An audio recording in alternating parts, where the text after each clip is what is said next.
Mwanamke yoyote anayejipenda na kujiheshimu hawezi kukubali kuwa na mwanaume ambaye ni manipulator, mwanaume ambaye ni narcissist.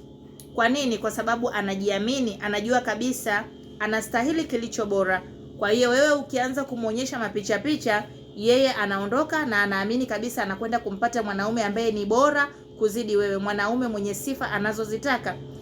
Mdada, ukijikuta wewe ni mwanamke ambaye unakuwa na mwanaume anakumanipulate, upo tu hapo unaogopa kutoka kwa sababu watu watakuonaje, watu watasemaje, unaogopa kuitwa malaya, unaogopa kuitwa shangingi. My dear, wewe bado hujajipenda. Yaani bado hujajipenda, na sikufichi, wewe utateseka mpaka siku ya mwisho.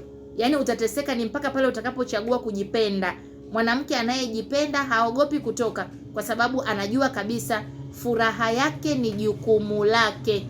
Yes, furaha yake ni jukumu lake. Kwa hiyo haogopi chochote, na ni wanawake wanaojiamini sana, kwa sababu mwanamke ukisha tujipenda waga unakuwa unajiamini automatically. Mwanamke wote anayejipenda automatically confidence yake inakuwaga juu. Kwa nini?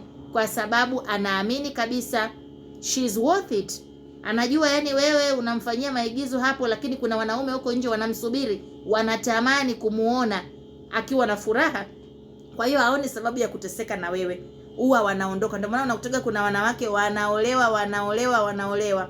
Kama wewe hujui, unaweza kumuita malaya, unaweza kumuita muhuni, lakini ukija kuangalia vizuri utakuja kukuta huyu mwanamke ni moja ya wanawake wanaojipenda sana. Ni wale wanawake wasio tolerate upumbavu. Yaani anajua tu kabisa kwa nini niteseke, kwa sababu ya marriage. Marriage haikuja kwa ajili ya mwanamke kuteseka. Marriage ni institution ambayo tunatakiwa tu wote tuheshimiane na tupendane, kwa sababu hakuna aliyemzaa mwingine mule.